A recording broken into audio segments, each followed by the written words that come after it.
Thank you for tuning in to Exeter TV.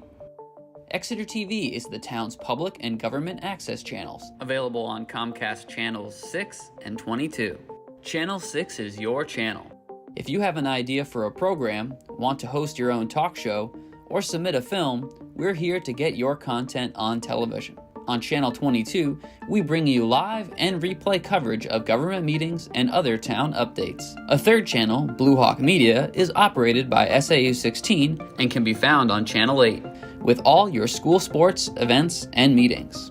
You can watch Exeter TV online at exeternh.tv, Apple TV, and on Roku. Find us on social media for extra content. Subscribe to our YouTube channel and hit the bell to get notified about live streams and new content. Tune in to our platforms every other Friday to watch the Exeter Biweekly Report, with recaps of recent events, updates from town departments, and messages from nonprofits in your area. If you head to our website, exeternh.tv, we invite you to sign up to our newsletter to receive monthly updates about new content, upcoming meetings, and more. We'd like to thank you for taking the time to watch Exeter TV and hope that you tune in to our other content as well.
Okay, good evening. As the hour is 6:50 p.m., I will call the Town of Exeter Select Board meeting of May 12th, 2025 to order.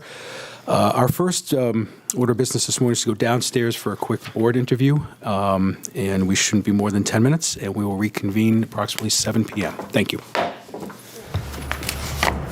For this week's report,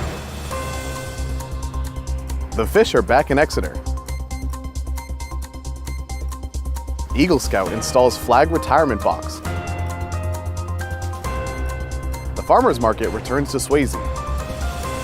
Police department to host bike rodeo. Spring creations fill the Town Hall Art Gallery. And Exeter celebrates Municipal Clerks Week. For Exeter TV, I'm Gabe Perez, and this is the Exeter Biweekly Report. Let's get started.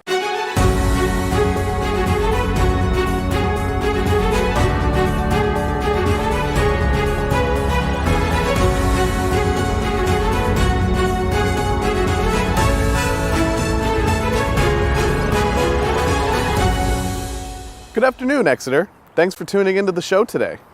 If you haven't already, hit the subscribe button and like this video to help spread the word about the show and all things Exeter. For our first segment, a sure sign of spring, the fish have returned to Exeter as part of the annual river herring migration season. Dan Monchek has more on why the fish do it.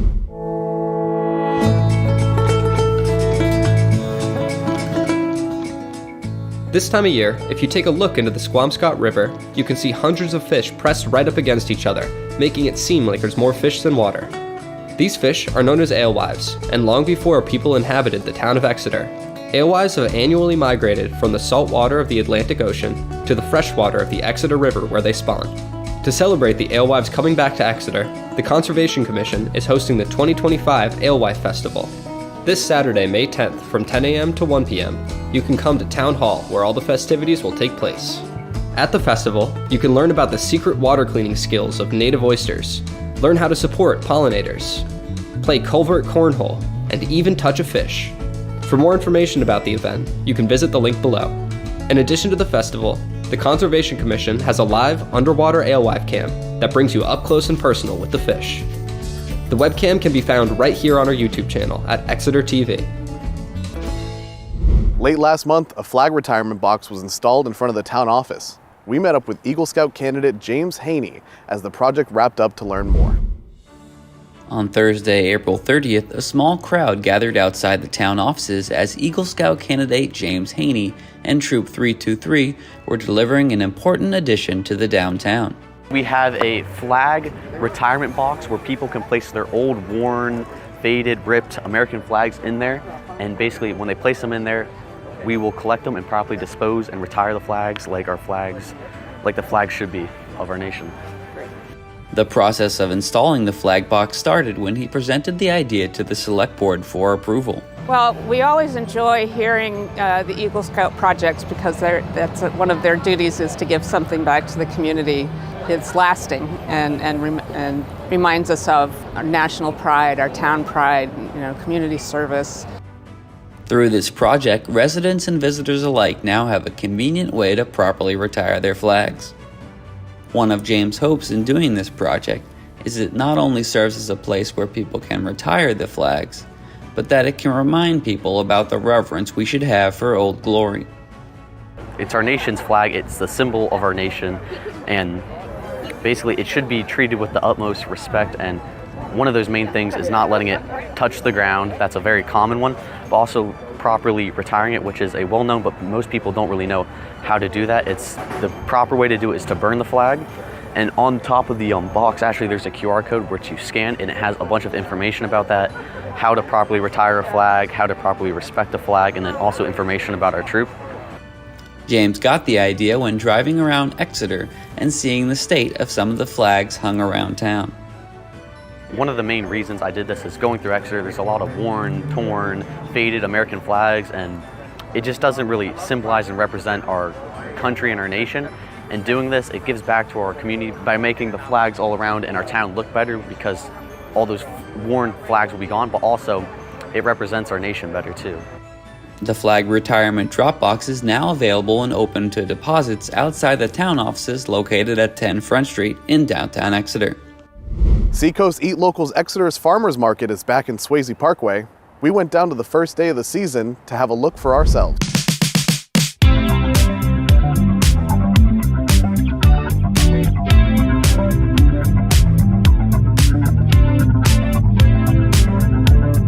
After a long and cold winter, the farmers market has finally made its way back to Exeter.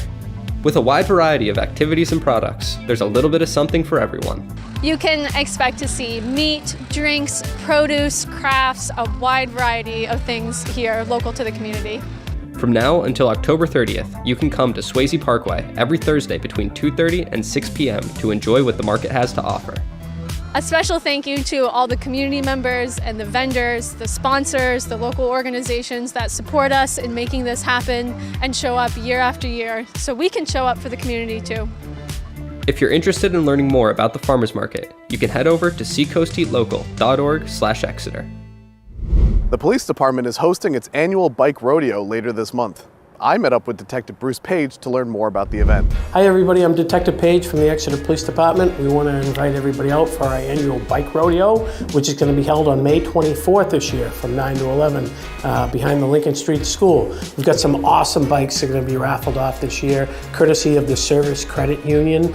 They purchased these from Philbrook Sport in Dover. Exeter Hospital is going to be there. And we checking helmets. We've got a ton of helmets to give away to the kids. We've got some small sizes. And Exeter Fire Department is a huge helper at this. They'll be checking your bikes to make sure they're roadworthy. We're going to have all kinds of teeter-totters and ramps and cool stuff for the kids to go on. And we're going to, most importantly, we're going to teach bike safety to the kids that day. So hope to see everybody May 24th, 9 to 11 behind the Lincoln Street School. Spring is in the air in the Exeter Town Hall Art Gallery with the current show organized by the Seacoast Artists Association. The Seacoast Artists Association returns to the Exeter Town Hall to bring you Primavera, the Art of Spring, a limited-time gallery exhibit featuring a whole mix of paintings and photographs from a wide range of artists and creatives in all sorts of different styles and processes. The event has already begun, but we'll be having a second Friday reception today, May 9th, starting at 4 p.m. till 6 p.m. with a special musical performance by Dacha and Sava Thurber on violin. Proceeds made during this exhibition will go towards benefiting the Seacoast Artists Association Fund, a scholarship program used to help benefit artistic members of the community. The gallery will be open May 9th through the 11th and the 17th to the 18th from noon to 4 p.m. Come down, get a taste of spring, and appreciate the work and talent put into making a good art show.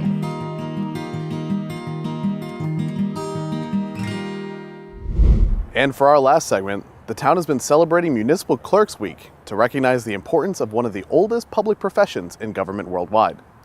Bob went over to speak with the clerks to learn more about their role in Exeter.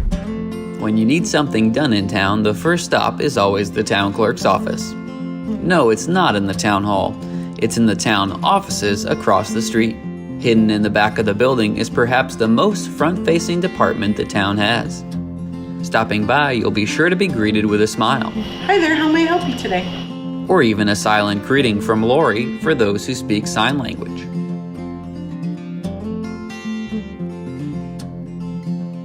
At the helm of this department is Andy Kohler, who was elected to the position of town clerk back in 2012, but she's been working in the department since 2003. I actually fell into it. I came to work in 2003 as a part-time employee for our then town clerk, Linda Hartson. 2 years before she retired, she made me the deputy because I did live in town. And then after that, she told me she was going to retire, so she started grooming me to be the town clerk. So that's how I got into it. And the first day that I was employed here, my first day at work was at the 2003 town election. I was a ballot clerk, all day. By Andy's side is Deputy Town Clerk Jennifer Shoup, who has been working in the office for over 6 years, starting as the deputy in 2023. My role is to support Andy and all of the things that she does, and then to support the rest of the office to make sure that it's running smoothly and there's something new to learn every single day. The department is responsible for many of the town's most crucial functions. The clerks handle daily transactions for car registrations, dog licenses, marriage certificates, and other vital records. In their archives, they take care of many documents, some dating back to the founding. Okay, welcome back to the May 12th, 2025 Town of Exeter Select Board meeting. The board called the meeting to order at 6:50 and went down and conducted an interview, and now we're back and ready to commence the regular business meeting. I'd like to first wish everybody a good evening. My colleagues on the board, respective town staff, those in attendance, and certainly those at home watching us. I'd like to introduce the board. To my right, Selectman Dan Chartrand. Good evening. Good evening, Mr. Chair. Our clerk to my left, Selectwoman Nancy Belanger. Good evening. Good evening, everyone. Selectwoman Julie Gilman. Good evening. Good evening. Our town manager, Mr. Rustine. Good evening. Good evening. Our assistant town manager, Melissa Roy. Good evening. Our recording secretary, Joanna Bartel. Good evening. Our vice chair, Selectwoman Molly Cowan, had a conflict, so she will not be here. So be the four of us. We do have a quorum. My name is Nico Papakosendis. I'd like to ask the clerk, if she would please, to read the proclamation for Public Works Week, which is May 18th through the 24th. Happy to do so, and we're fortunate to have our Director of Public Works here tonight, too. Town of Exeter, New Hampshire, a proclamation. National Public Works Week, May 18th through the 24th, 2025. Whereas public works professionals focus on infrastructure, facilities, and services that are vital importance to sustainable and resilient communities and to the public health and high quality of life and well-being of the people of Exeter. And whereas these infrastructure facilities and services could not be provided without the dedicated efforts of our public works professionals, who are engineers, managers, and employees at all levels of government and private sector, who are responsible for rebuilding, improving, and protecting our nation's transportation, water supply, water treatment, and solid waste systems, public buildings, and other structures and facilities essential for our citizens.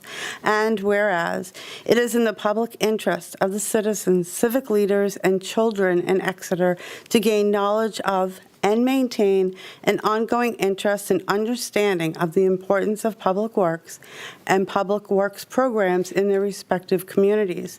And whereas the year 2025 marks the 65th Annual National Public Works Week, sponsored by the American Public Works Association and Canadian Public Works Association. Now, therefore, our Select Board Chair, the Town of Exeter, does hereby proclaim and affirm May 18th to the 24th, 2025 as National Public Works Week within the Town of Exeter, New Hampshire. All people are hereby called upon to promote gratitude, respect, and support for our dedicated public works professionals, recognizing the substantial contributions they make to protect our health and safety and advancing quality of life for all. Thank you very much.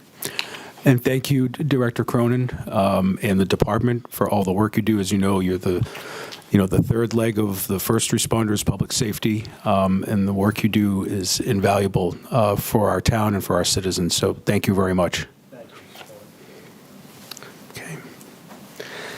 Moving on, we have public comment. This is an opportunity for the public to come forward with any comment to the Select Board. We do ask that if your comments are relative to anything on the agenda, that you wait for the agenda item to come up. So I'll pause for a moment if there's public comment. Okay, there's nobody online. So we will move on. We have two sets of minutes to consider this evening, the first of which was the minutes from the goal-setting meeting of April 21st, 2025. I would ask the board if there are any amendments or revisions to the minutes. I have one. Okay. And I just think it's not clear. Okay. 'Cause it wasn't clear to me. So under Julie, number 3, it says fellow select board members go to training/work with HGC. And it says Nancy volunteered. I didn't volunteer for anything about HGC. It was to talk to the Arts Commission and to follow up with Mr. Cronin on some suggestions for the 250th celebration. Okay. So I just wanted to clarify that. Okay, all right.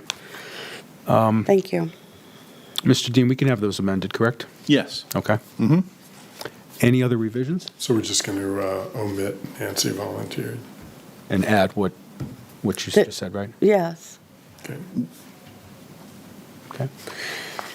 Did you get that? Yeah. Okay. Nancy volunteered to talk to the Arts Commission about the 250th Yeah, celebration. and yes, and the DPW about the pros and cons or possibilities of painting our crosswalks, Yeah. which With CR. we're in the work. Right. We're in the works.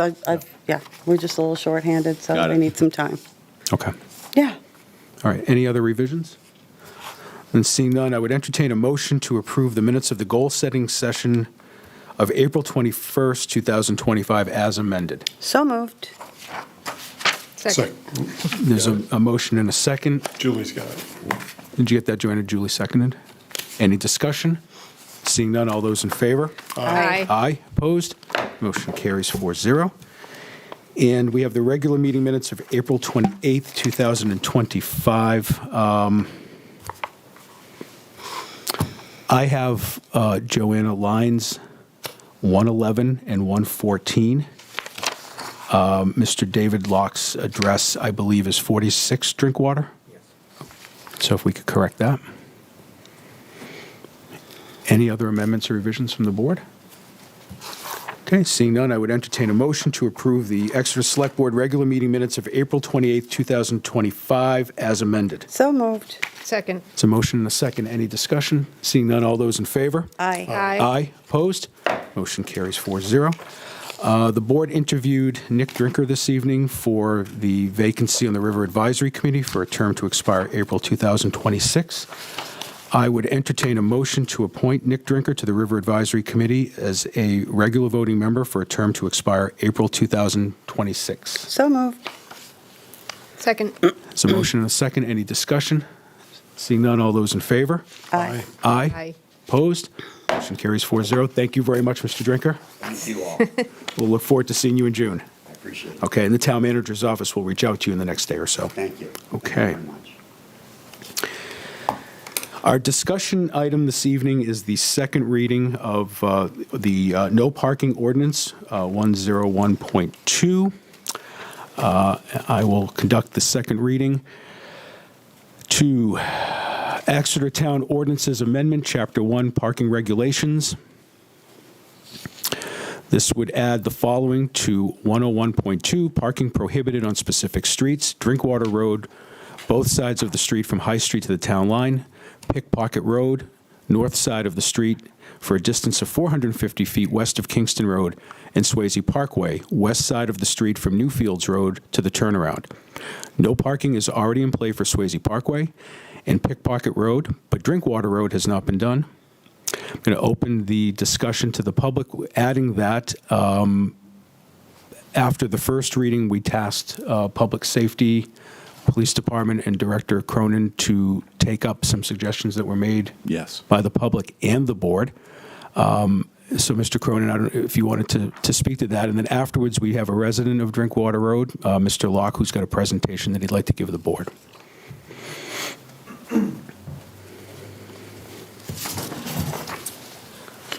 Thank you. Yep, there is a memo in your packet, but essentially, given the feedback at the last meeting, we went back and reevaluated the area.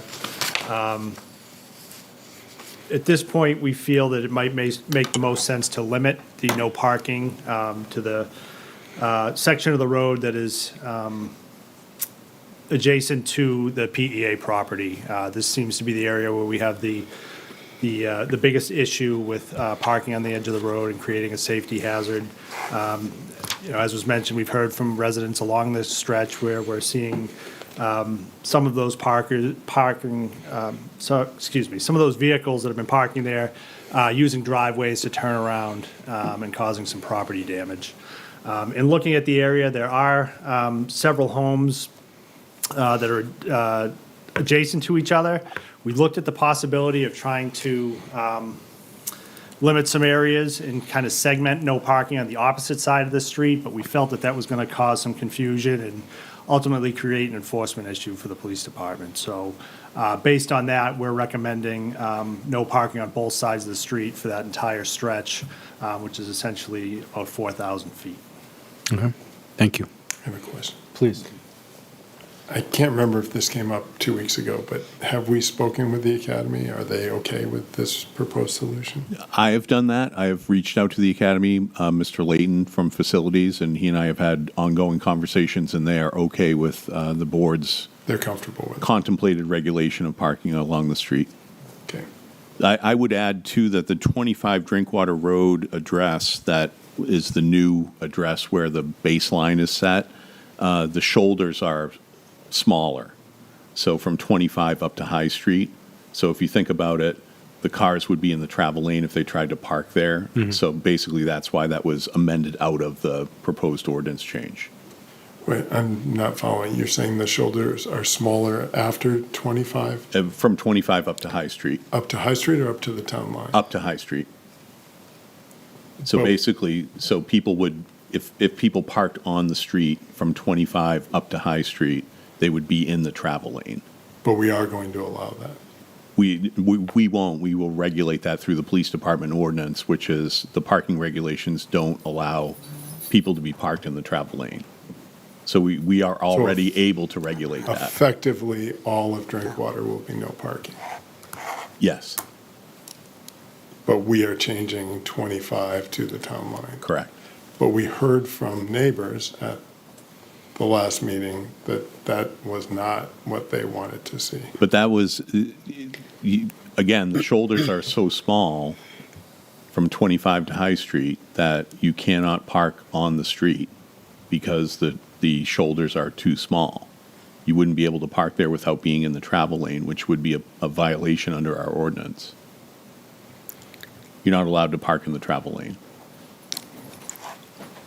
Already. Correct. So we don't need to adjudicate that. Correct. But that's not the case with this stretch. Correct. And we're going to change that. Correct. So effectively, all of Drinkwater Road will be no parking. That Some of it already is. The practical impact of it will be, yes, that would be the case. But again, the travel lane is already in play from 25 to High Street. So if people are parking in front of people's homes from 25 to High Street, they're parking in the travel lane, which is a violation already under our ordinance. Can we reach out to the folks that were here at the last meeting and let them know that? Certainly. Yeah, we can do Because I that. don't want them to say, oh, you Right. you did a sneak attack. Yeah, that's Because correct. that was not conveyed to them at the last meeting. That's a good point.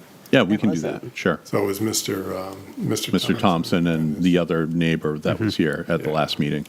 Yeah, we can certainly do that. We can make individual outreaches to both. And then an additional follow-up, if I may. Please.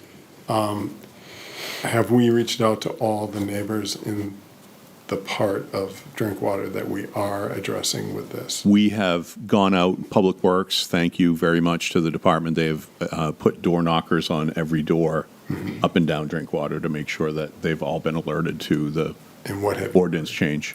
So we did that prior to the first reading, Yep. basically inviting them to the meeting, and if they weren't able to attend, to submit comments. So we have not heard from anybody directly. I can't speak to. Well, we have did. No, we heard from somebody the first week that couldn't be here for the meeting, and that was in our packet. Yep. And then in this packet, we also have some input from folks that are affected by that. Yeah. And it's positive? The input? The input is not positive for putting up no parking signs, no. It's not No. positive. No. The correspondence from last meeting's packet was not in favor of no parking in the correspondence in this packet. I think there's been one email that suggests not doing it from the feedback that we've received so far. And there has been no feedback that's positive? No. Not yet. Not that we've seen. I know Mr. Locke is here tonight to speak to Right, some no, of I the know that issues. he's in favor of this. Yes, I've spoken to him directly, Yes. actually, at one point, when I was parking on that road. yeah. I think we need more AI intervention because we have not received anything that's like a positive. People have not emailed us and said, this is a positive change per se. Yeah, I just, Yeah. well, I'll I let don't know things what AI proceed. intervention means, but, okay.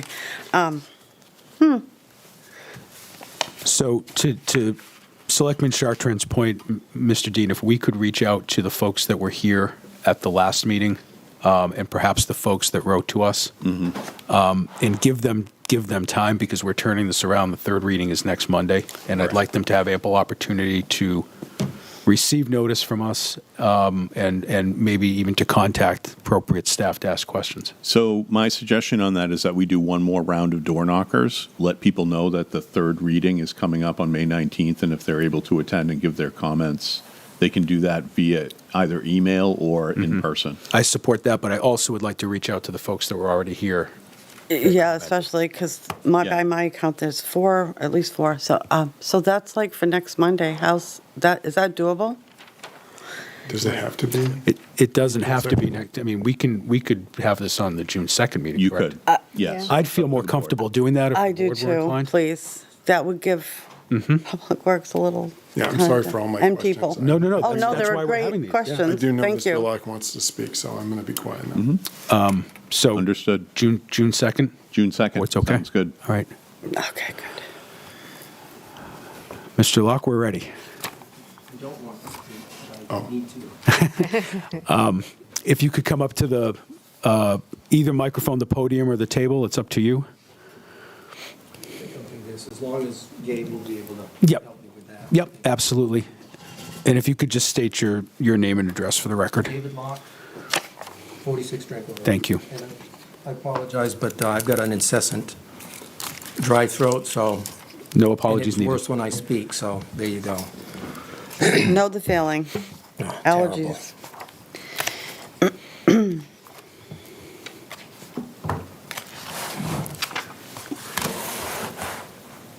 Okay. Before you start, they're small, but can I get do you want a cup of water? Will that help, or? Okay, get something, okay. Yes, thank you. Just in case. Okay, I'll just, after hearing, what was said tonight, it kind of took me off guard a little bit, but I think this might address it. It appears that several of you are in agreement that parking needs to be prohibited to some degree on Drinkwater Road. This is really for those who either think that there isn't a parking problem or who may have some doubt in their minds what to decide.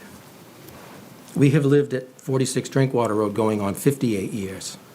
We moved here in the fall of 1967 when the volume of traffic was extremely low, and for 35-plus years, no one parked along the roadside here. Then about 20 years ago, people started showing up until it became a revolving door of parked cars from before sunrise until after dark, 7 days a week, 365 days a year. We had a front row seat to everything. Several cars parked up and down the road, with people standing in the travel lane with their car doors wide open, tending to their dogs and children as cars speed by, sometimes in both directions at once, and often with their backs to the traffic. Cars parked dangerously in the travel lane, and many times for over an hour, and/or blocking access to our mailboxes, and cars constantly turning in our driveways, which resulted in costly repairs for two of us. It was all very chaotic, with an exponential increase in traffic volume and the human activity around the parked cars, and we've seen far too many close calls. And this still occurs today. The damage and disruption is concerning enough, but the danger to the public is the reason why this activity needs to be prevented from continuing before a serious accident occurs. And the danger is not limited to those who place themselves in harm's way by parking here, but also to those who travel Drinkwater Road. It is not enough to say that people just need to slow down or just be more careful. And this is where I kind of was caught off guard a little bit, but I think this might clear it up. And just so that you know, I didn't propose having no parking along the entire length of Drinkwater Road in Exeter. I thought that was a bit extreme when I first learned of it, but I understood the rationale behind it. I was actually thinking that signs placed at each trailhead for some distance on either side would have been effective enough. However, I think now, having heard the discussions at the last meeting, prohibiting parking at the transmission lines from where PEA property begins down to Kensington Town Line would be better. But the parking still needs to be restricted on both sides to be truly effective, as parking on both sides of the road are equally dangerous. And I agree that And I agree that there needs to be exemptions for official activities like utility work, tree cutting, etc. However, these activities utilize orange work signs and cones and flag persons and even police assistants with blue lights. But it should be easy enough for others to contact EPD or other town officials, maybe Public Works, to let them know beforehand that if they need to park along the roadside so there's no misunderstanding. I suspect it's easy for those who don't live where we live to think that everything is fine because whenever they drive by, they rarely see a problem with parking in the road, or to say that they've never known of a parking issue for as long as they've lived here because they've never had that front row seat like we have. Maybe if they did for the last 20 years, they would share our position on the matter and they wouldn't be so quick to judge. The truth is a parking problem does exist here, and the people need to be protected from themselves who are exercising poor judgment by putting themselves, their children, and the traveling public at risk. There are so many places where they can go to do the very same thing, places that have parking lots where they can safely tend to their children, their dogs, and their equipment without the risk of being hit by a moving vehicle. So they won't be denied anything. Ultimately, what you will be doing is removing one element of danger from a region of town that has the potential for tragedy written all over it, and redirecting people to visit safe and suitable places for outdoor recreation. You will simply be eliminating one more safety concern like the dozens you speak of at some of the select board meetings I've watched. Pickpocket and Swayze come to mind. There was also a concern expressed about not wanting to eliminate the opportunity for people to come here to walk in the woods. That would be okay if it were safe, but it's not safe, and it's because people come here that a significant traffic hazard exists in the first place. And if you think that people just need to make sure they get their cars all the way off the road, you need to know that even when their cars are completely off the pavement, or nearly so, the people are often standing in the travel lane as traffic goes by. Many people are oblivious to their surroundings, and it could end tragically for someone someday. You need to decide whether you are willing to take that risk by allowing this to continue over safety. Now I'm going to show you a series of photos and videos taken over the years so that you can see for yourselves what we have seen.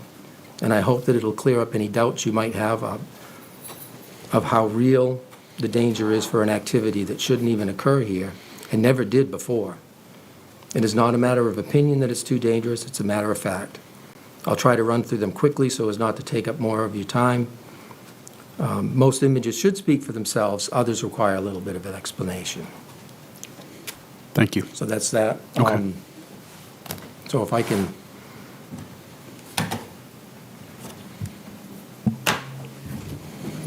just come over here.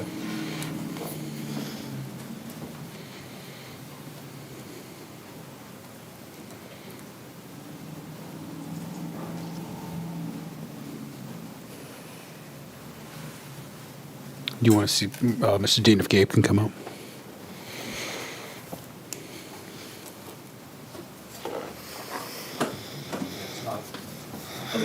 Here we are. He came out the other way.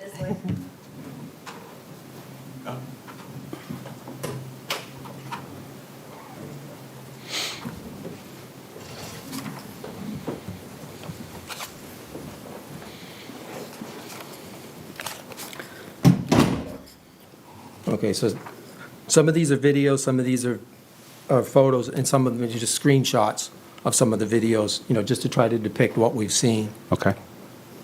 Just to clarify, there's a regulation in place already that says no parking on pavement. Right, but these are basically, this first series is just people that are out there on the road parked with cars going by in several directions, at once.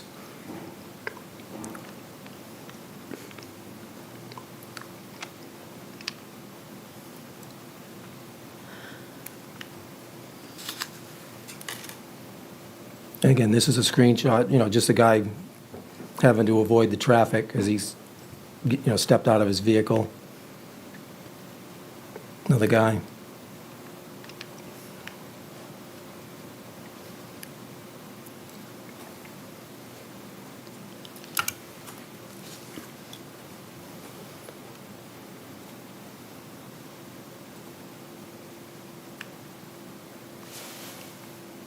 And this is just a screenshot. Here's the actual video.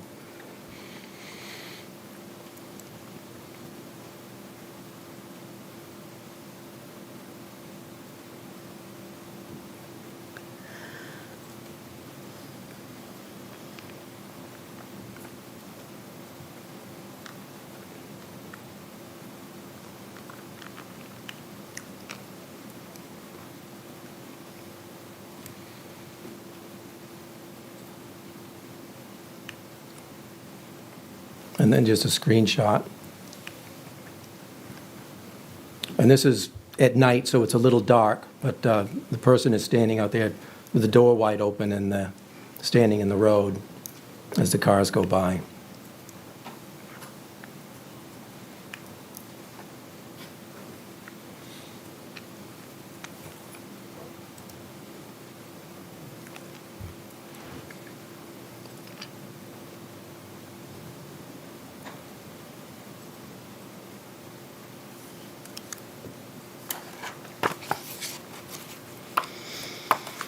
And that couple actually has like a little platform for their dog, so it's actually in the road. And this is a little boy that waited 30 seconds to be let in the vehicle. And you can see he's standing on the white line. And then it got in the vehicle, and then his mother's standing there as the car goes by. And this mother has her child on her outside hip as the car goes by.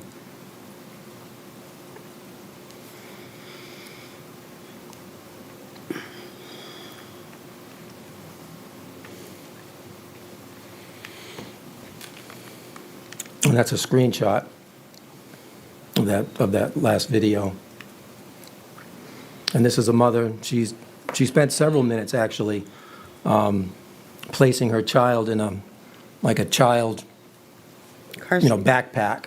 Oh. And she's right there by the white line. It's covered by the snow.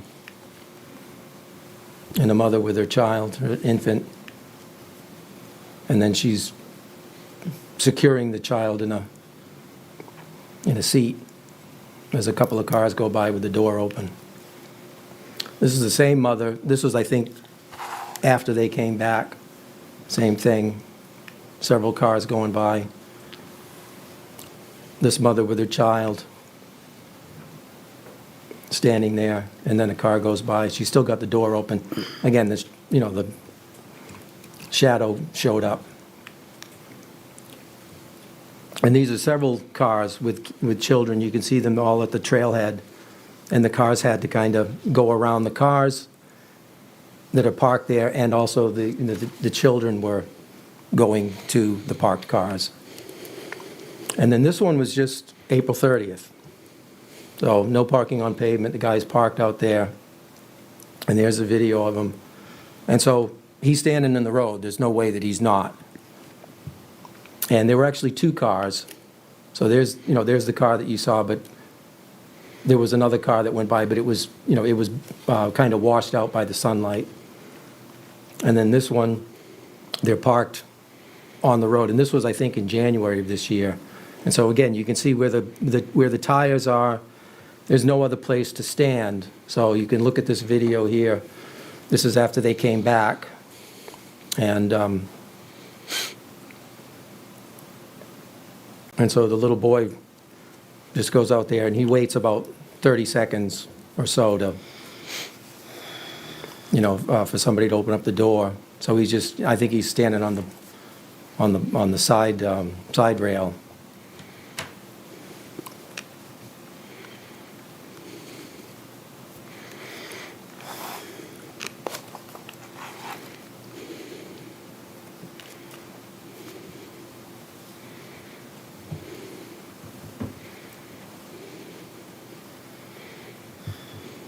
So they're both standing in the road now. He finally gets in the vehicle,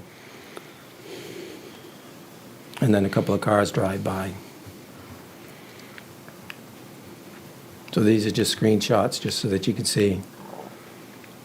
And then this guy's, again, he's got his door open, standing in the road as a truck drives by.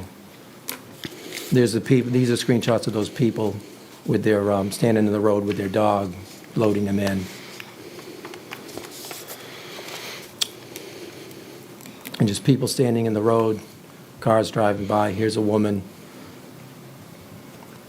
getting her dog in.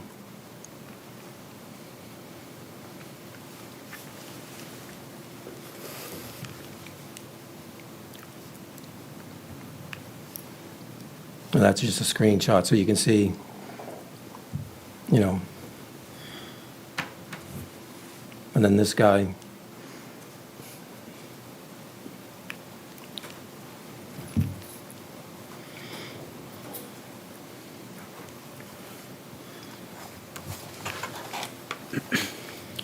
And then, you know, the guy, you know, with his dog standing in the road as the car drives by. Another one, guy with his dog.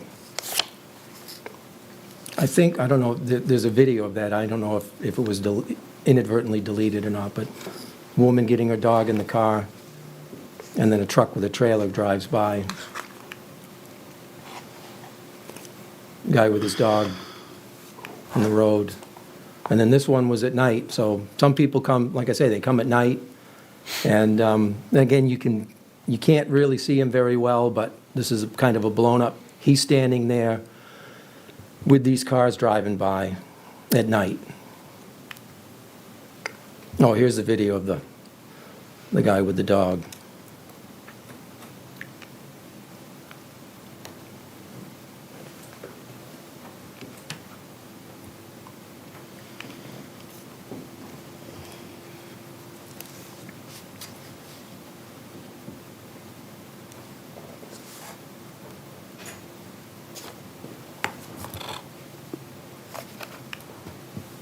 And then these are just pictures just to kind of illustrate, like, parking in the road. So this is before the signs went up, no parking on pavement. So you don't need to see them, you know, study them too much. I'm sorry, did you say it was before the signs were put up? These were before the signs thank were you. put up. Just emphasizing. Thanks.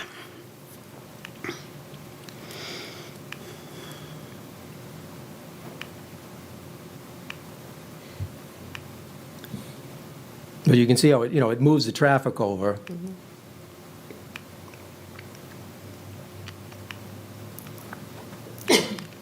Now, this is after the signs went up. So this was, I think, October last year or whatever.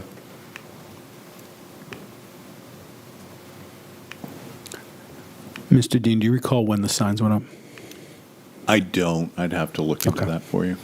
They went up right around COVID, I think in the 2020. Okay. Thank you.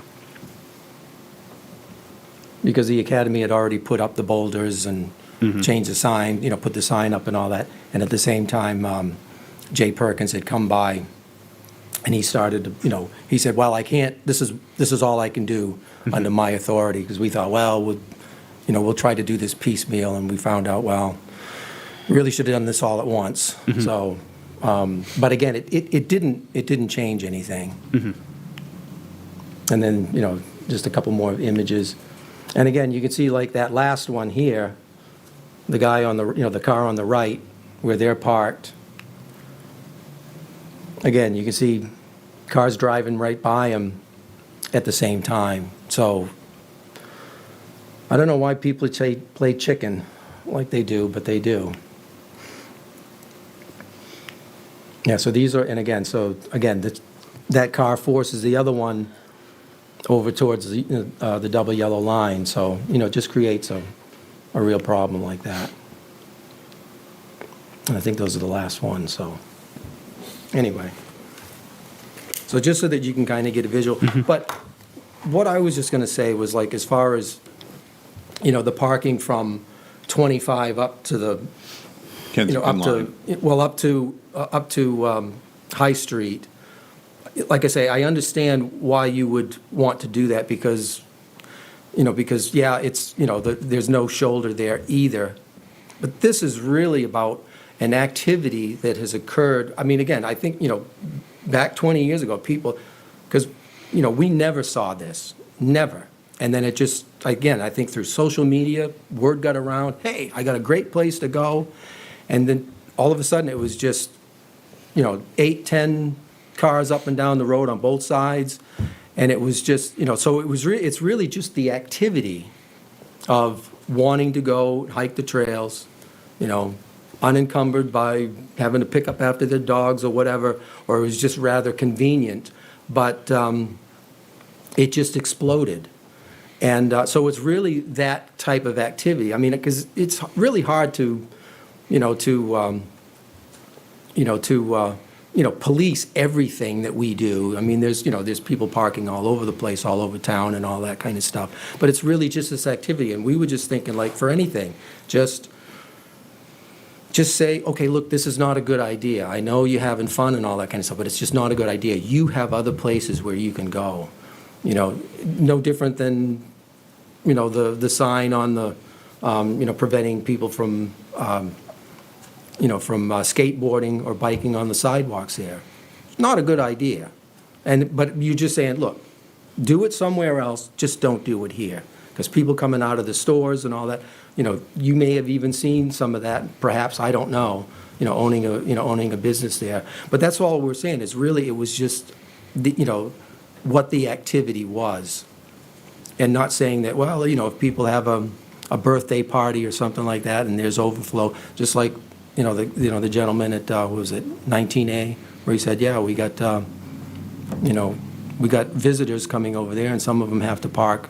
I mean, I think at his place, it looks like they can get all the way off the road, but it's just a one-off thing. This is a daily thing, really. So that's about it. So that's all I have to say about that. I do have a question for you. Yes. If we go ahead and do this, are you going to be happy? Will that be it? Is there anything else that you need done? No. Great. I think, like I say, I think if it was just from, where the academy property is and, both sides, because I think it does need to be both sides. So if that happens, you're good. Yeah, I think that'll make it a lot safer for people that travel the road, make it a lot safer for people that live on the road. And I'm happy to hear this is going to make you happy. Yes. Thank you, David. Any other questions for Mr. Locke about his presentation? Not at this time, no. Thank you. No, I appreciate putting the photos and the videos together. It's nice to have a visual to go along with. Yeah, because sometimes it's hard to develop a narrative where people really understand. And that's, what I really thought, because sometimes I've talked to people and they're like, well, I don't see a problem. I'm like, well, if you only really saw what we saw. So that's why we just started, taking pictures. And, I think going back to like 2007, when I had a 35 millimeter camera. So. Now, some of those really explain how dangerous it is when you see all those cars crossing the double yellow line. Yes. Yeah. If there's two cars coming, then. Yeah. So the other thing I observed, too, when we were out on Drinkwater Road, one of the things that we definitely saw were joggers in the road. We saw bicyclists in the road. It is a... Joggers, walkers, and bicyclists. Not that we're talking complete streets tonight, but it's definitely one of those roads where you see other modes of transportation, if you will, as part of the landscape. So we're not talking about banning that. We're just talking about banning parking. Correct. Yeah. Correct. Can I just ask you a question? Because Selectwoman Belanger, you had mentioned, there were plans for Drinkwater Road. Is that? No, I didn't. No, I don't know what the plans are. I know they're looking at paving it. Okay, well, I thought there was some mention, that you said, aren't there plans for Drinkwater Road? That's what I thought. Other than I've asked where it falls in for the paving, that's the only thing I can Our think plan of. is to hopefully pave that this construction season. Okay.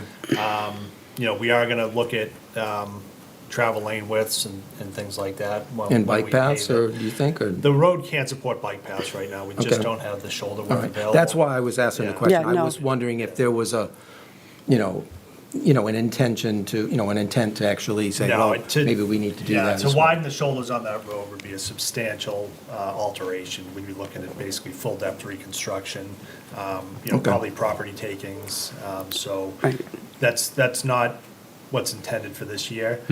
We do have a project to replace a culvert out there as well in the next few years, but a full reimagining of the road is into our Yeah. forecast right now. I understand that's the speeding issues, and the road looks like it is in rough shape in a few areas, which when that gets fixed, that means the speeding will probably, unfortunately, get worse instead of better, because, people are gonna, right now, I think the road condition is hopefully slowing people down.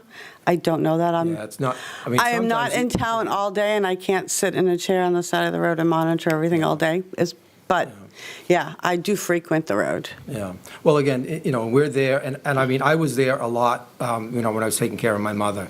So I was, in the living room with her, and I'm just saying, oh, my God, there's, somebody else going by, or somebody else, blocking the mailbox or turning the driveway or whatever. So, we just were able to see a lot, or I was able to see a lot specifically, personally, because I was there, most of the day. And so the living room window was right there. Before that, when I was working, it was just like, I could just see the evidence when I came home from work or before I left, so I didn't see what was going on. So I didn't notice date and time stamps on the photos. There aren't any, right? Did I? Well, if you have, I did give you a pen drive. Okay. And it has all the stuff. I mean, sometimes when I made screenshots, I may have made the screenshots, months later. Absolutely. I'm just trying to get an idea of before COVID, during COVID, and post-COVID, and post when the signs were put up. Yeah.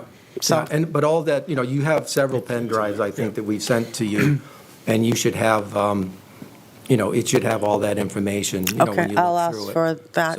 But again, it goes, I think a lot of those images go back to 2007. And again, it was just taking a picture with my camera, print film, and then taking a picture with my smartphone when I was finally brave enough to get one of those.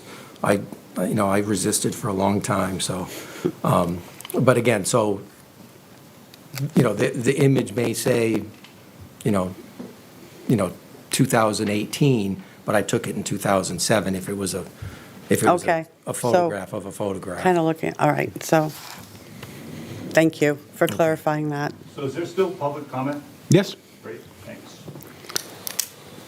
Can I just, because this is public comment, and then when he's done, we're going to open it up to everybody else. So this is about this? Yeah. Okay. Yeah, You are done? I think I'm done. Oh, no. What I meant, public comment for the public reading, absolutely. Okay. So you still have the floor. Is that your presentation, or do you have anything else? No, Okay. I think that's it. Okay. I just had, a couple of questions, and, and that's it, so. Okay. You just needed to see what I brought. No, I and- appreciate you putting that together. And that's it, so, yeah, so we're good. Okay, all right. And then, so next week, we'll just, We're gonna move it to June 2nd so that we have time we want to make sure it's done properly. Okay. And that we're doing the right thing. Yeah, plenty of time. Just because our next meeting is like in a week. Literally next Which is not And that's the typical. third reading. So, yeah. The third reading will be on June 2nd. Okay. will you vote then? We will vote at the end of the third reading, correct? Okay. Yep. Action will be taken on June 2nd. Okay.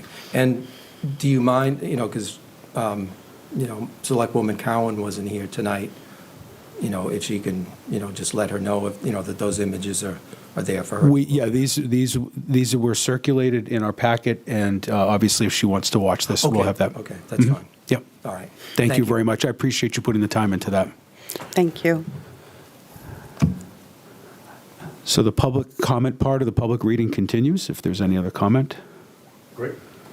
Hi, I'm Keith Whitehouse. I'm on 61 West Side Drive. So my question is, Smith Page access is right there, okay, on Drinkwater Road. Now, the PEA woods can be accessed from the other side. People can go over there and park and have use of all those trails.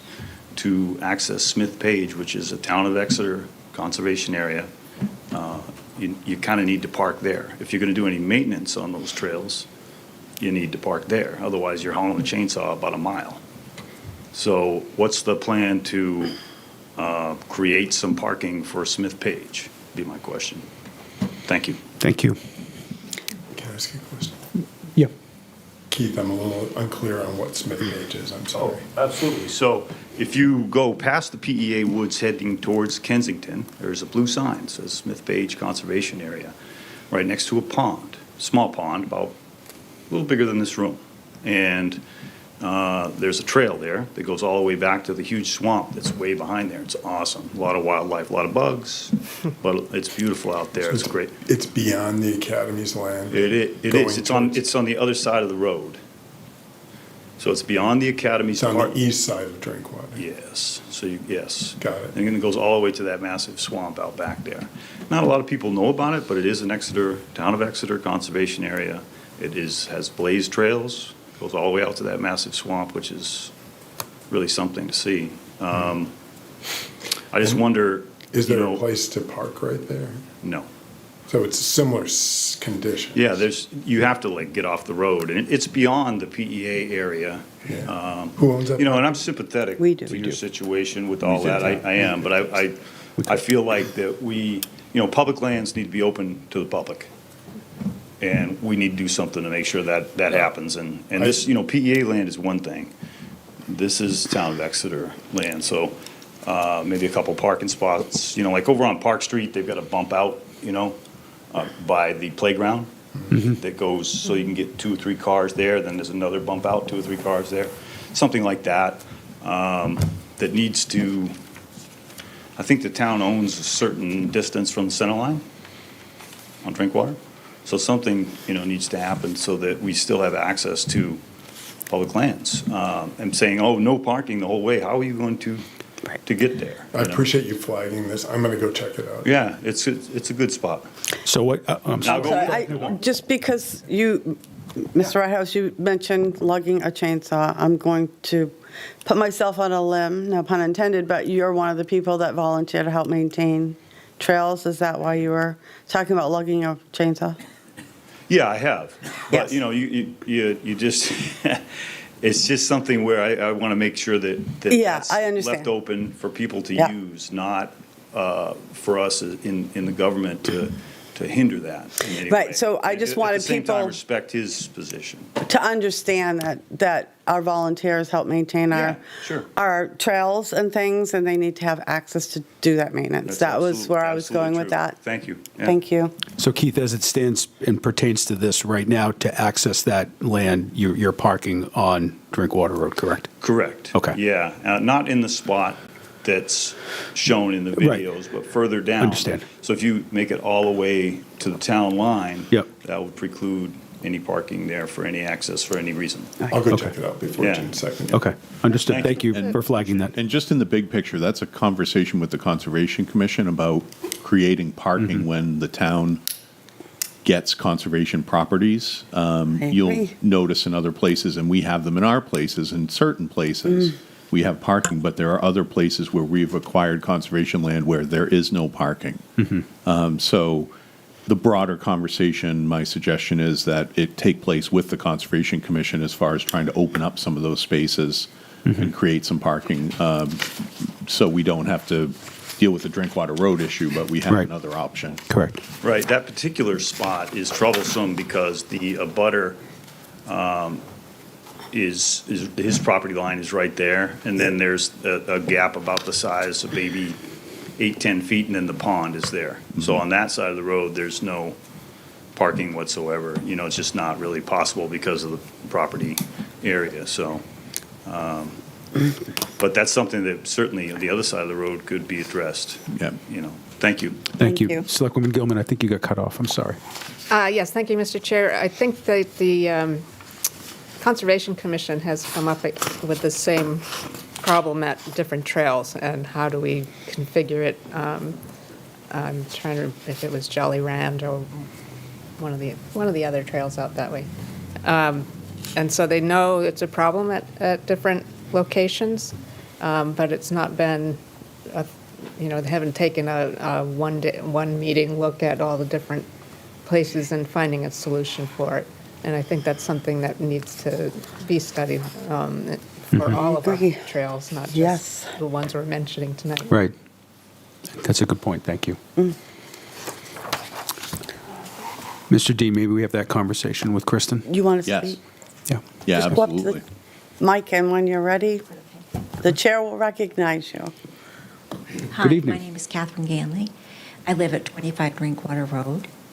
And we are very used to having students from the academy be on bikes or jogging with their teachers, a leader, and they will come out of either end of the trail at the academy, go down Drinkwater, like heading back up towards Exeter, and then take a left on our dirt road, which is fine. We're happy for the company.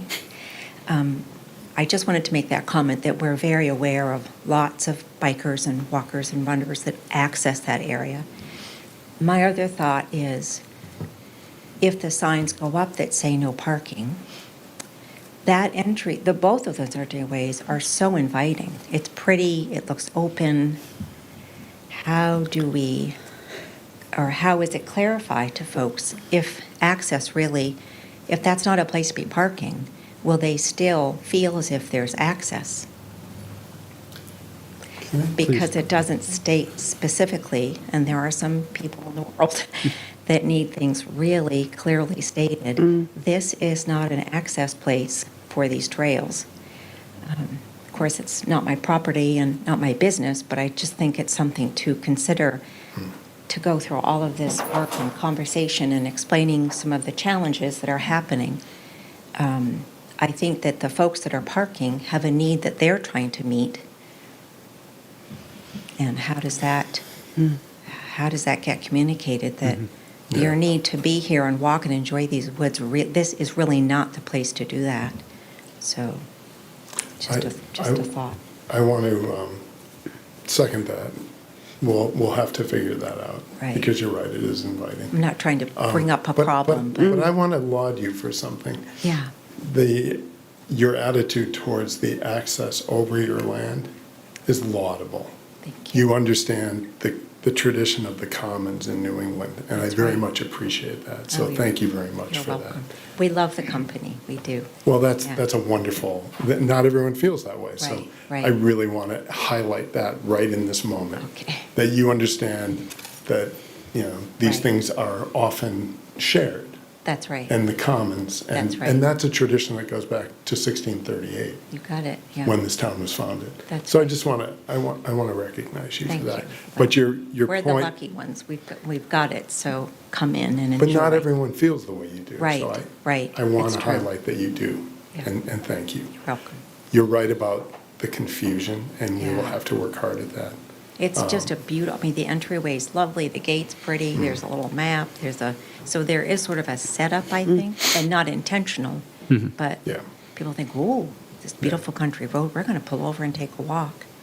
So. Thank you for getting the tradition of the commons. Thank you for your comment. Any other public comment?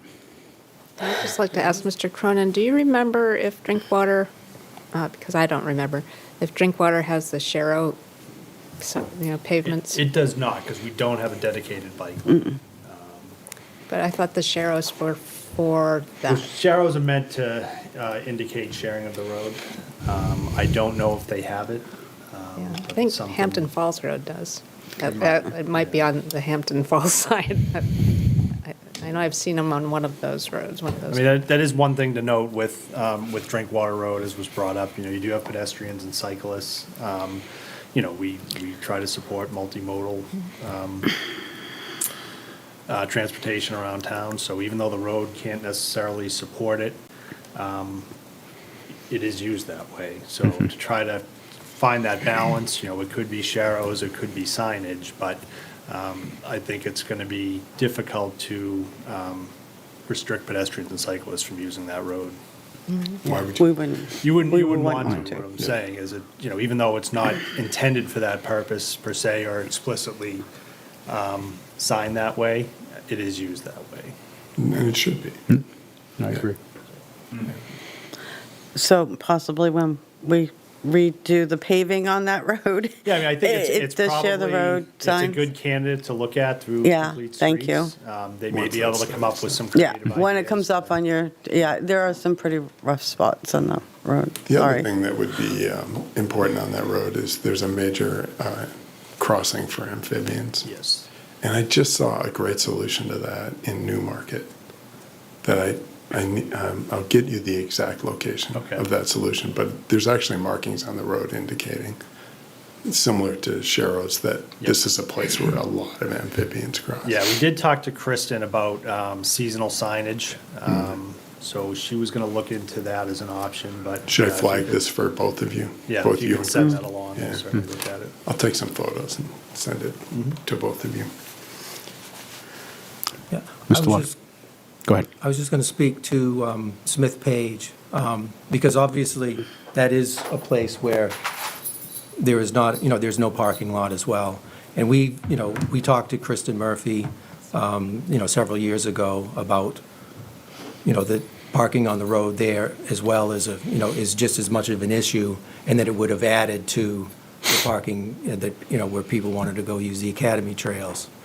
And I think, and again, this was, when I sent the letter to you, I mentioned that in there as well, that, that unfortunately Smith Page, even though I didn't say anything about it tonight, it was really kind of inferred that Smith Page is also, of a concern because there is no parking lot.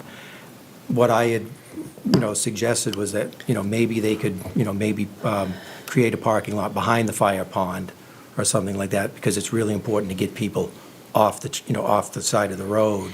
So maybe if you guys can talk to, Kristen Murphy. I know maybe you have, spoken with her before. Sure.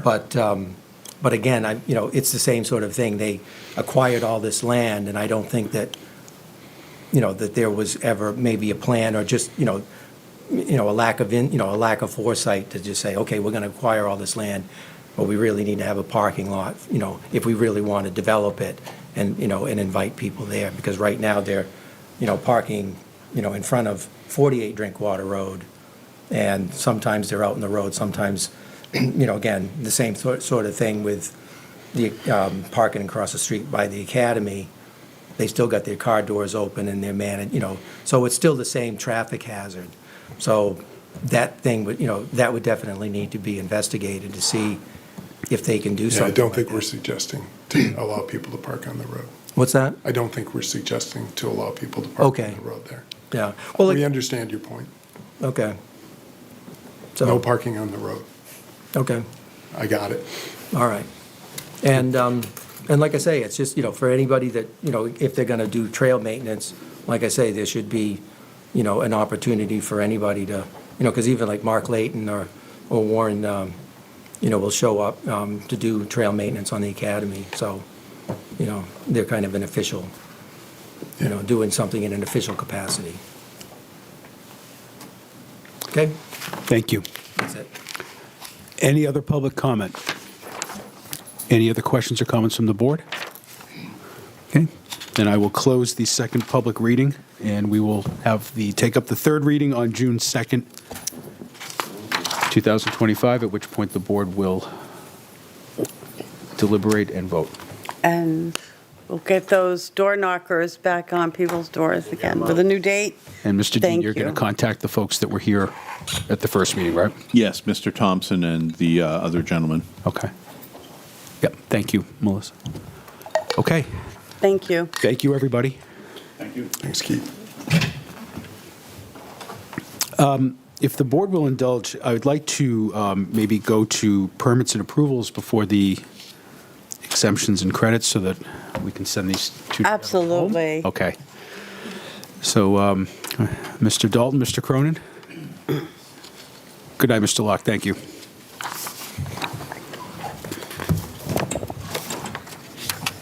Hello, good evening.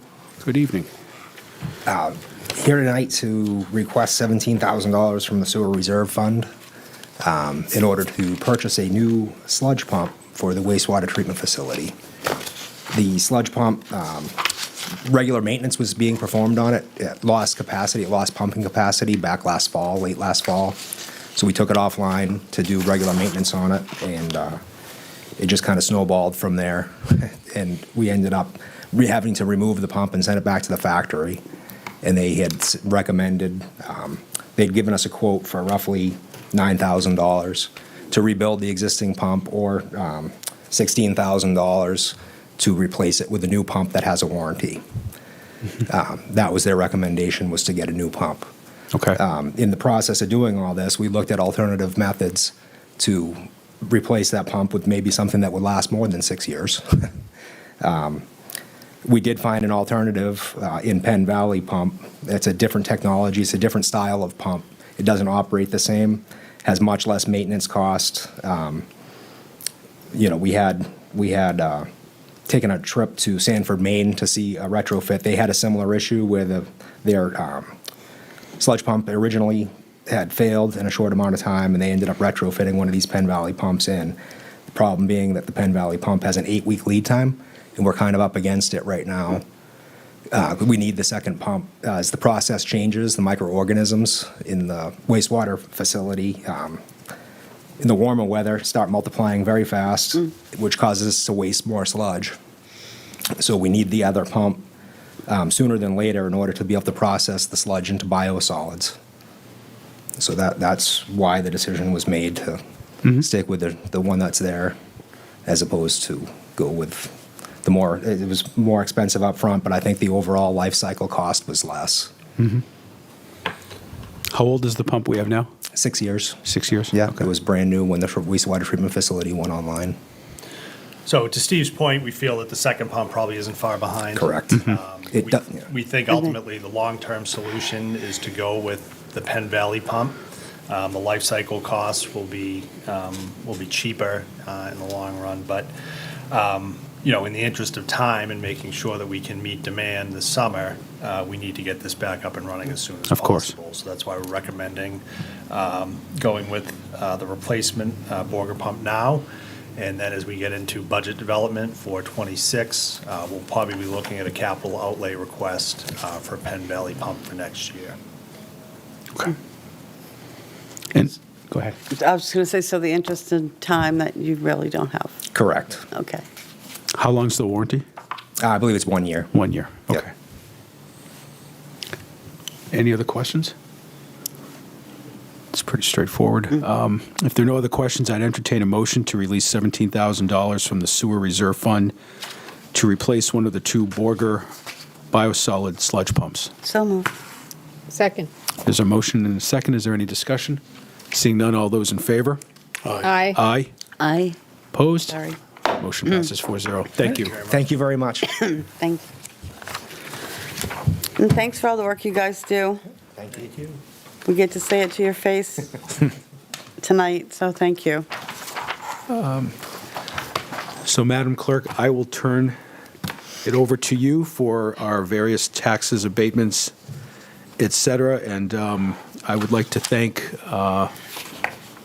whoever made the font I was going to do that. larger for our old guys. I asked Russ about that last time when I had 3 pages, because it was normal, then it was minute, and then it was hard to read. Thank you, Mr. Drinker.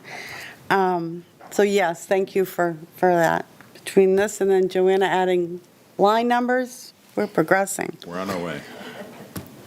Okay, so I move, this is for timber tax, map 103, lot 5, in the amount of $107.33 for tax year 2025.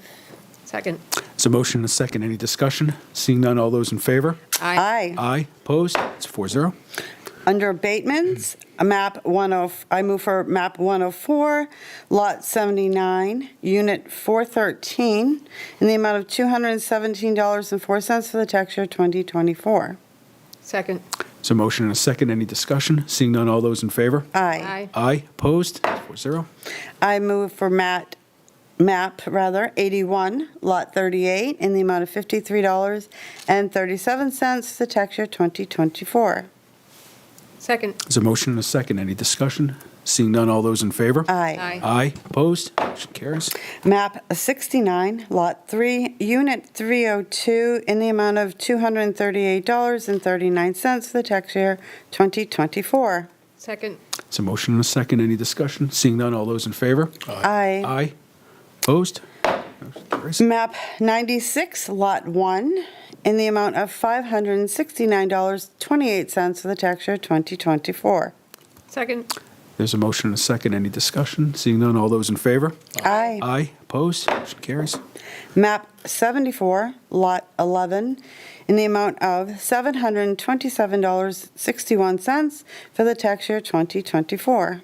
Second. Motion and a second. Any discussion? Seeing none, all those in favor? Aye. Aye. Opposed? Motion carries. Map 85, Lot 50, in the amount of $750.74 for the tax year 2024. Second. Motion and a second. Any discussion? Seeing none, all those in favor? Aye. Aye. Opposed? Motion carries. Map 95, Lot 64, Unit 363, in the amount of $330.89 for the tax year 2024. Second. Second. There's a motion and a second. Any discussion? Seeing none, all those in favor? Aye. Aye. Opposed? Motion carries.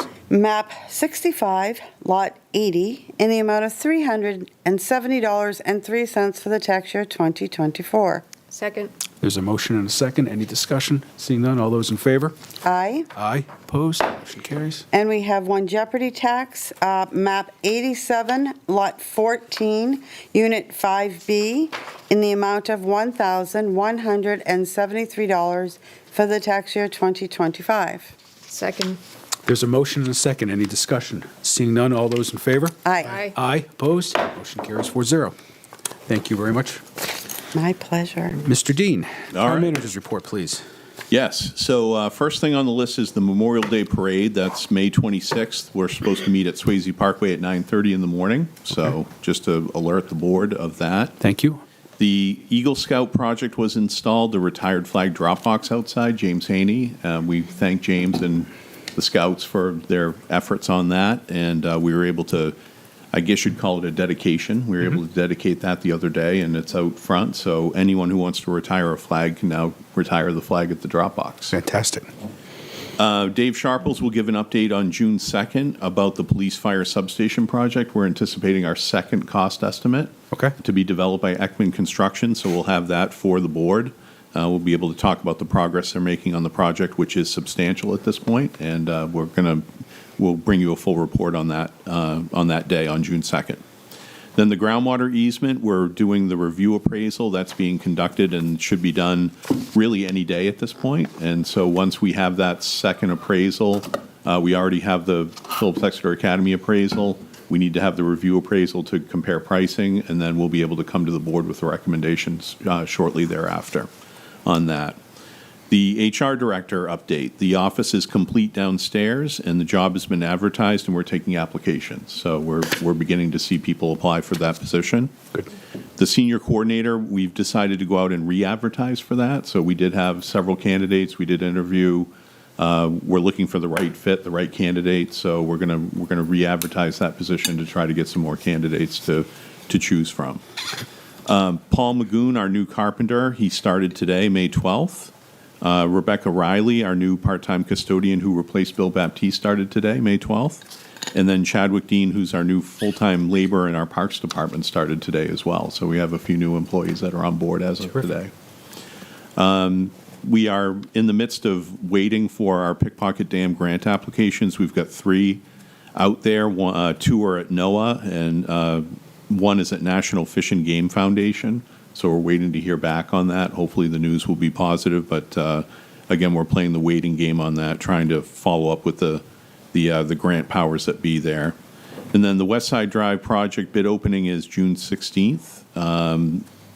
Director Cronin has been working with one of the neighbors on an easement to try to finish up that piece of the puzzle to get that project in its final bid form, so that is happening now. And I think that is actually all I had. I will mention to the board I have a conference this week. Both Assistant Town Manager Roy and I are going to Primex up in Mount Washington. Okay. So we will be gone Wednesday and Thursday of this week to that conference, and Mr. Stevens will be here. Okay. Thank you. So, and that's my report. I just have one question. Please. The flag box, the retirement box, there was a lot of activity yesterday afternoon.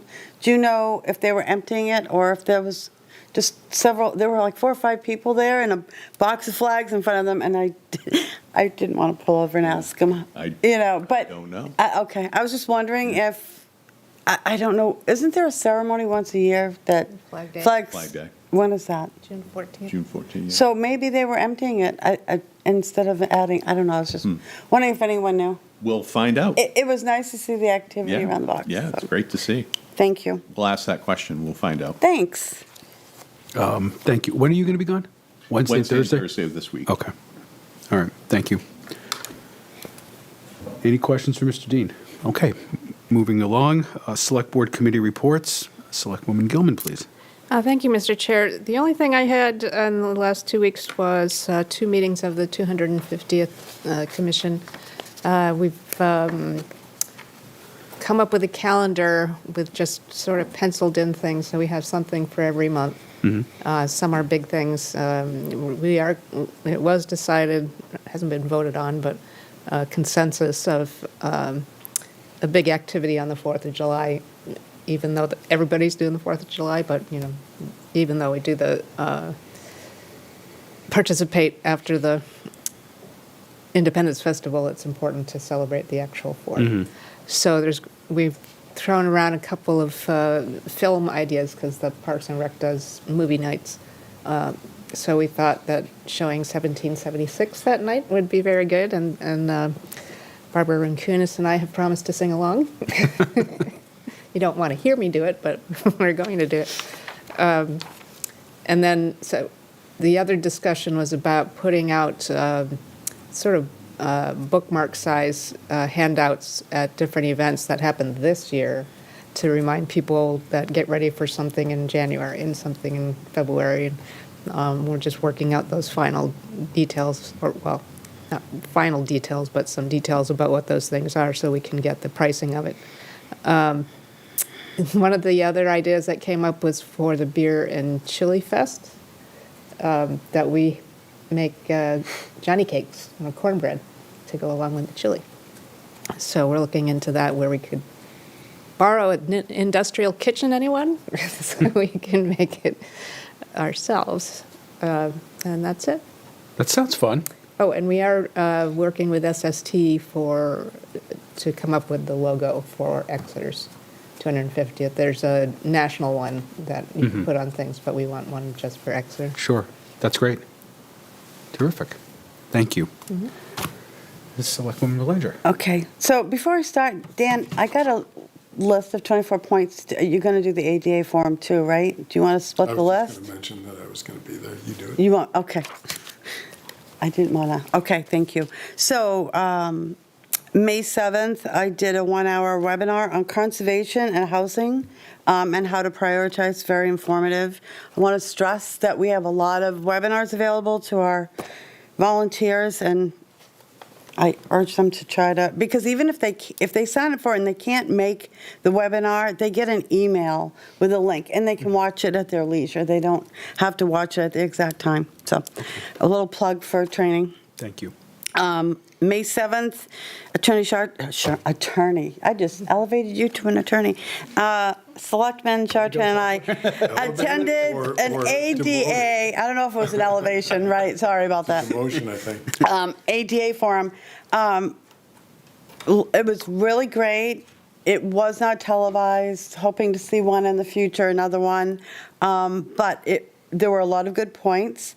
I'm just going to try to go through this list really quickly because now here goes my voice, of course. Some of the ideas that came out of it, we didn't have as many people in the seat. We did have a few people here, but there was a survey. There were people that emailed. There was some that attended via Zoom. And I want to thank Amanda Kelly. She's doing an absolutely incredible job with this, with Doug Eastman, who is our ADA coordinator. Is that the right role? Yes, And- we've sort of broken that into pieces, but Doug is the primary AD. Yeah, and Dave Sharples, our town planner, was there also, and they're a good team going, I feel. So 24 points, I'll make them quick. Pearpoint Park needs to be accessible. Town hall audio acoustics needs to be addressed.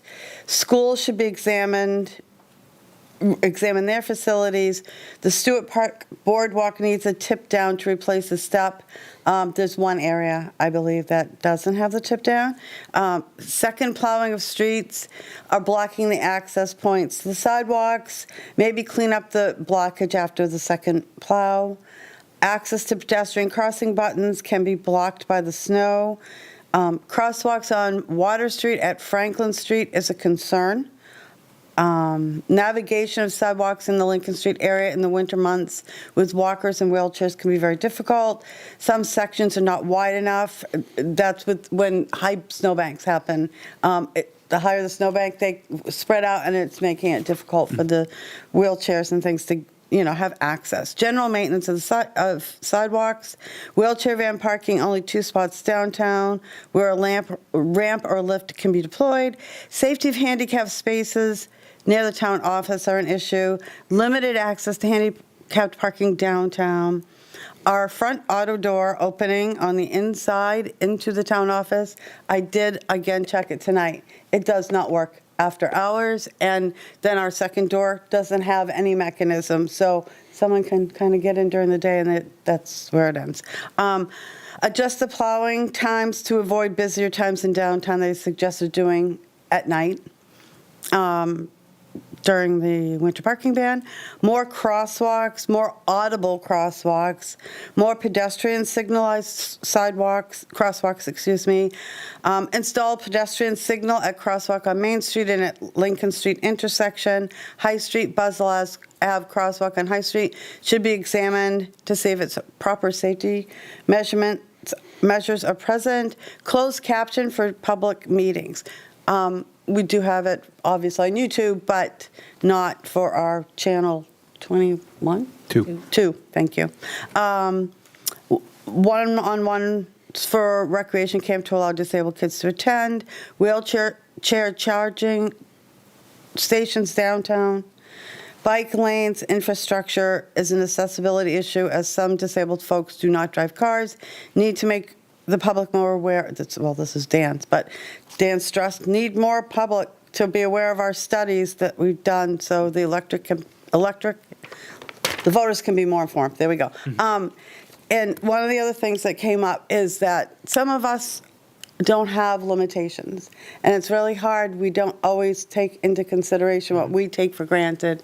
And I was thankful for that comment, because I spent the rest of last weekend testing myself, and sometimes we just need a little reminder. And we have to keep in mind that people with limited sight or depth perception, or they can't always see the crossing buttons and things like that. So I thought it was a great meeting. I'm looking forward to future ones.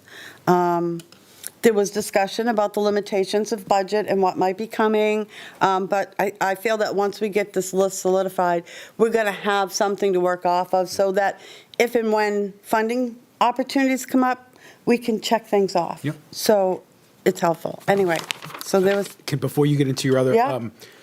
Thank you both for going to this, and I'm sorry that I had a conflict that evening and I was not able to attend, but I appreciate the thorough report, and this is exactly why I've been such a strong supporter of that fund, the ADA fund, every year on the warrant, and I think it needs to continue. I believe, Mr. Dean, we have, 80,000 or thereabouts? Yeah. So important that we continue, and thankful that the voters find this to be as important as it is, because absolutely, all of this does cost money, but it's so important to keep building this fund so that we can chip away.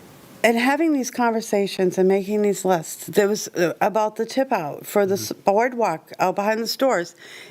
One thing, and Doug's like, oh, that's an easy fix. And I haven't gone, but between Doug and Amanda, they were like, oh, we can do it, right? I mean, it's having a list that we can work off, prioritize, use our funding smartly, the money we're setting aside, plus whatever grants might come up that we have no idea until they become available. So I was really happy that we had the conversation. I'm looking forward to future ones.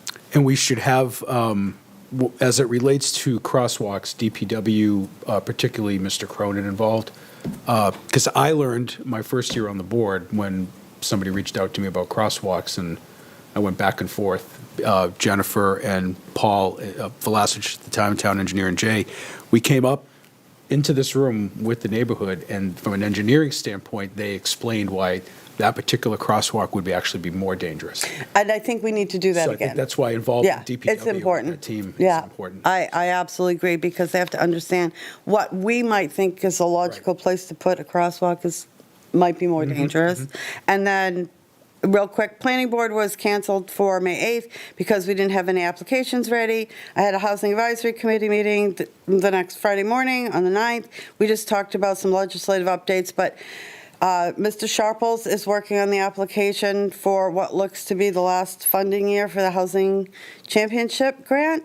It's due May 31st, and so the Housing Advisory Committee, if we get awarded that, we'll talk more about what the perimeters are and maybe make some suggestions. Great. And then this Thursday, I'm going to a Home for All event in Portsmouth, and it's just to talk about ways that we can maybe get more housing for people.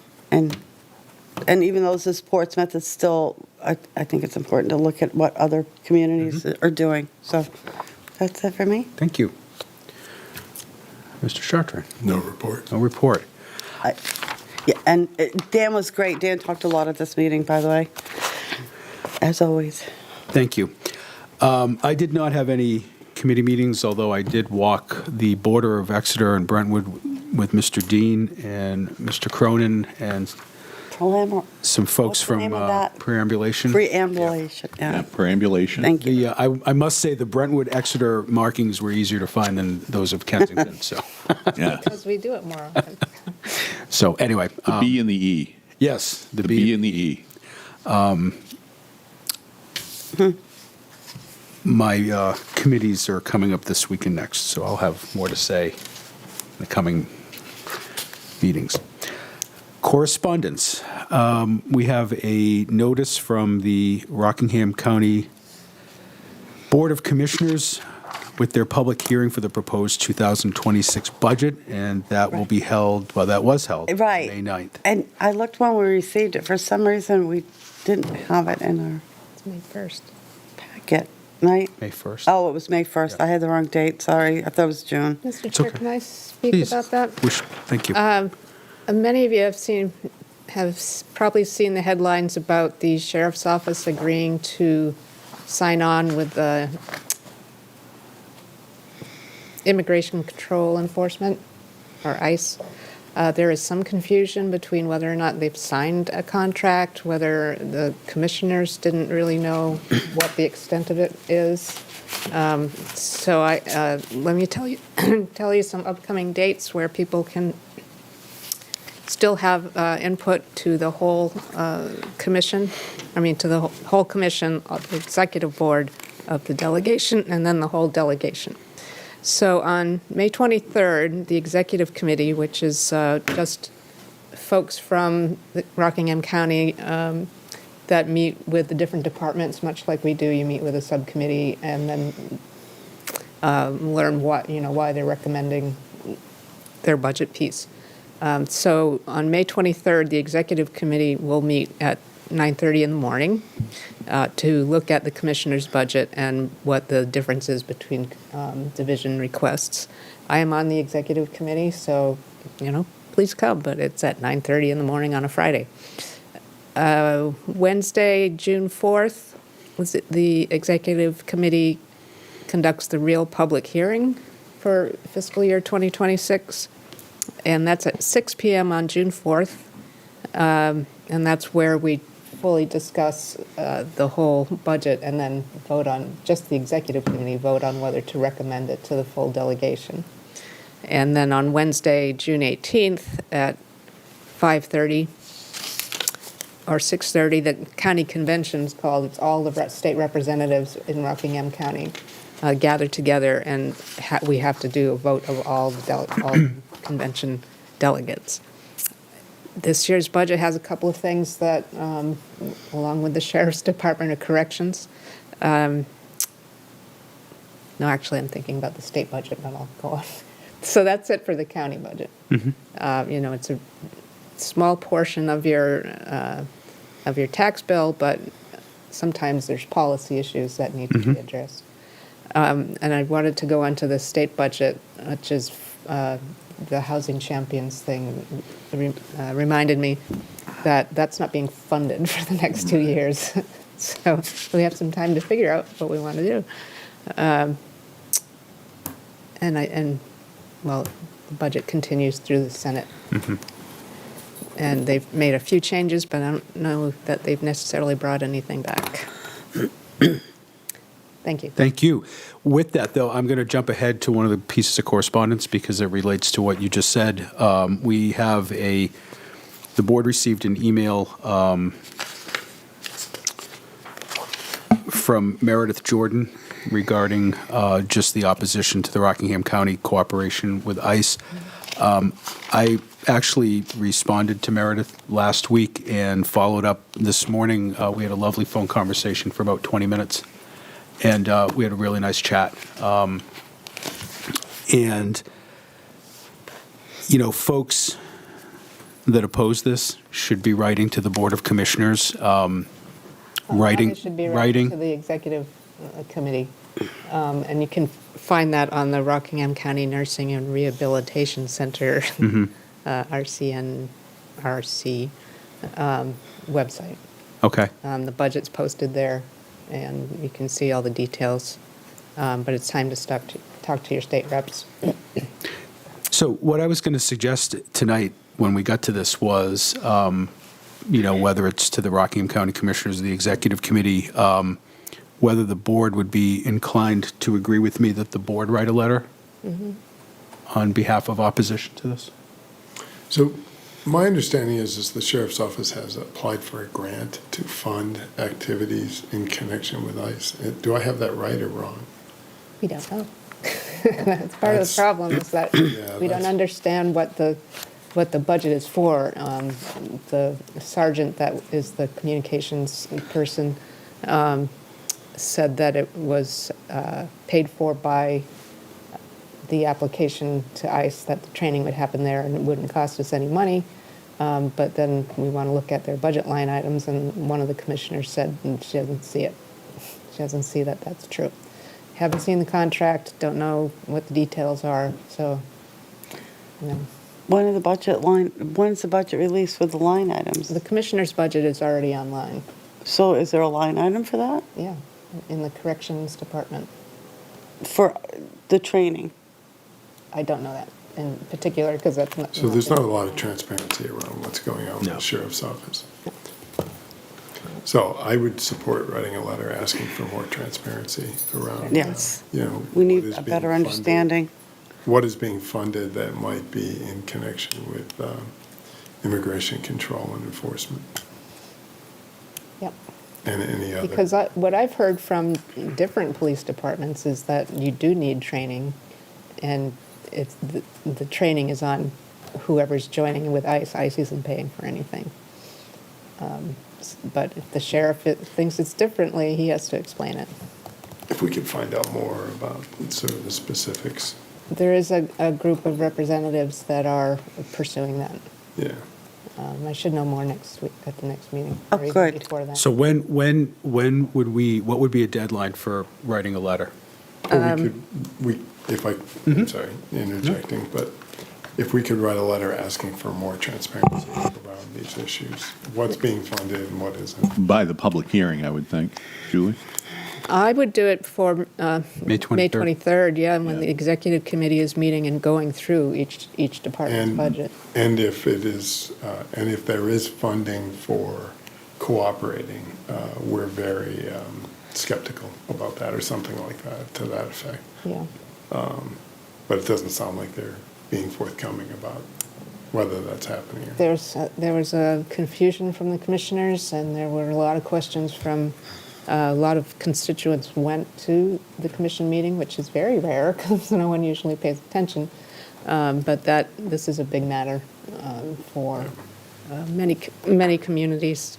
But I would be comfortable with the board expressing their opinion about the lack of transparency. And if there is funding for cooperative activities with ICE, that we are skeptical of that. Yeah. If there is funding and actually a signed contract, that was the other question. We don't know that, though. We don't know that. So we're struggling with the fact that there's no transparency. And if because of time frame, we need to express our opinion on both these things. And if it is indeed true that there is funding for cooperative activities with ICE, then we are very skeptical of that and would like to register our disapproval of that as a board or something like that. Yeah, I agree. So I would add, too, that Chief Poulin responded to an email from Judy Rowan today about that particular topic, and she expressed a concern about our police department and our involvement with ICE. And the chief did say, thank you for reaching out. Yes, we do have a policy which addresses many of your concerns and pertains to fair and impartial policing.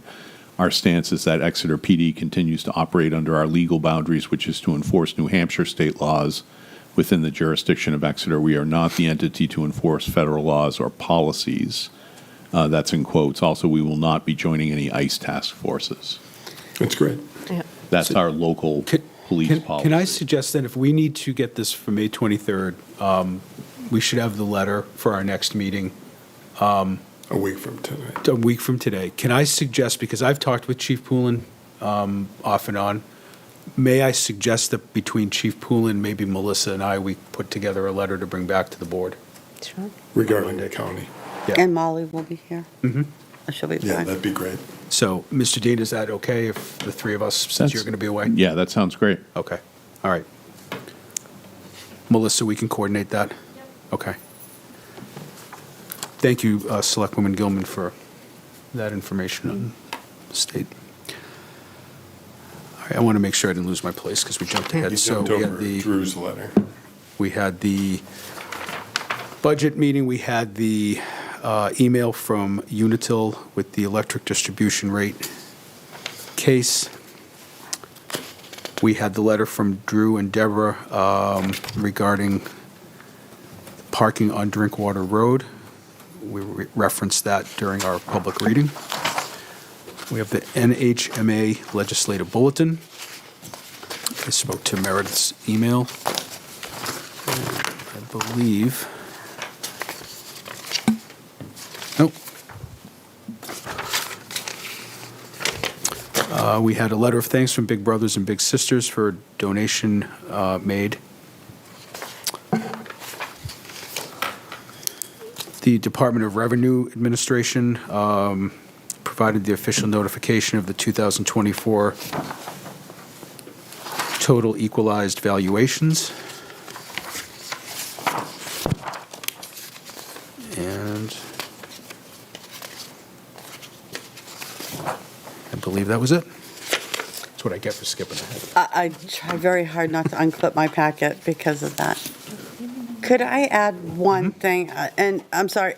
So I had from 8:30 until 3:30 on Saturday, I was in a webinar. So I did not get to attend the LI Festival. They had it inside because of the weather. Of course, the skies cleared beautifully blue after the festival was over. But I just wanted to mention it because Kristen Murphy, that whole group, they put so much work into it. I did look and see the pictures, and it looked like they had good attendance and things like that. So I just wanted to mention thank you to Kristen Murphy and the group for pulling that together every year. The fish arrived in time. Perfect. For the Thank you. festival, they got their invite and came. So Thank you for mentioning that. Going over the board calendar, May 19th, June 2nd, June 16th, June 30th, July 14th, July 28th, and August 11th. got them. All right. The only one I might not be here is June 30th. I'm on vacation that week. Okay. Mr. Chair, there is a But I'll lot of let you know. activity happening at the State House right now, although we have this week off. I just wanted to let Mr. Dean had brought a bill to my attention, SB 105, which was mandating budget caps on towns. There was an amendment to enable it, so our voters would have to vote to adopt a budget cap. It was interesting because there are many of us First who you don't just don't like succeed. the whole idea of a budget cap or a tax cap because it just starts you down the road of not taking care of things. And my committee decided that we would just go for it and be strongly against this. And I ended up using the word discombobulate because discombobulated. That's one of my favorites. Yeah, I know. The formula to figure out what the cap would be is so complex that we barely understood it. And anyway, it was kind of fun to stand at the well and use the word discombobulate. I like it. Yeah. I'll tell you, even some of the activity in Concord was coming up in the chat in the planning board webinar, arguing over whether we have local control or not. Yeah. It's amazing what's, anyway. It's totally different this year from last year. Last year was, we want our local control, and this year is, nope, do what I say. It's amazing to me. Many of these bills are coming out of committee as ought to pass. Yes. With amendments. Yeah, but the and there were amendments comments, yeah. The amendments aren't necessarily substantive. No, They're basic. at some point, we're not even going to need a ZBA or a planning board. They're proposing a third party. Yep. So there's a lot of questions in the future about questions that may come to the town's attention based upon this legislation that's being cooked up in Concord. It's crazy. Okay. So anyway. Thank you for letting me. Of course. Thank you for the work that you're doing on our behalf up there. Any other business for the board this evening? I would entertain a motion then, please, to enter into non-public under RSA 91A 3, 2A, and C. So moved. Second. There's a motion and a second. Any discussion? Seeing none, Madam Clerk, please. Selectman Chartran. Aye. Selectman Gilman. Aye. Clerk says aye, Mr. Chair. Aye. Motion passes 4-0. The board will be going into non-public. Thank you. Thank you for tuning in to Exeter TV. Exeter TV is the town's public and government access channels, available on Comcast Channels 6 and 22. Channel 6 is your channel.